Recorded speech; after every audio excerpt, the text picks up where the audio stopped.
full scholarship music program for 3 programs in its pilot phase of the first 3 years.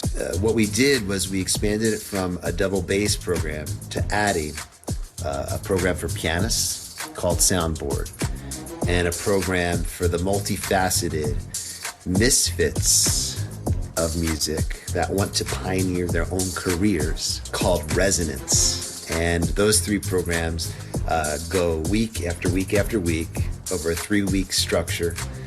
We start with Resonance, we go into Soundboard, and then we finish with Wabash Institute. It's a democracy.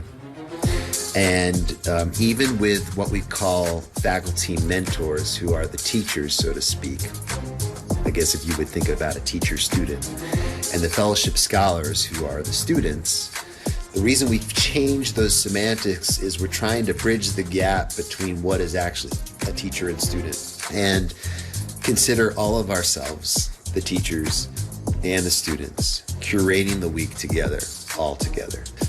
And what that does is it makes it so that we hit the ground running with giving each other the empowerment to all feel like we have ownership over ourselves, while also being humble enough to learn from one another.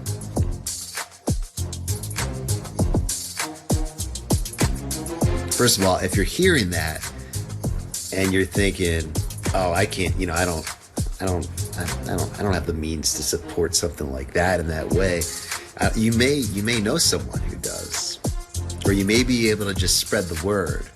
So spreading the word is a huge resource for any nonprofit. So just remember that you may have more power than you think you have. I didn't really understand philanthropy and how the nonprofit world worked and why it was significant. Like, why is this museum here? Like, how does it actually get here? It gets here because of very generous people that make it a possibility, and we want it here because it's significant to making our community great. I think that's a very special thing. Honeywell Arts Academy's clinics for young musicians runs in June and July. That's when you can also see their concerts at the historic Eagles Theater in Wabash, Indiana. We have all that information, plus how you can support Honeywell Arts Academy and its mission right now by visiting WRTV.com. And thanks so much for joining us today for the news at noon. Be sure to come back.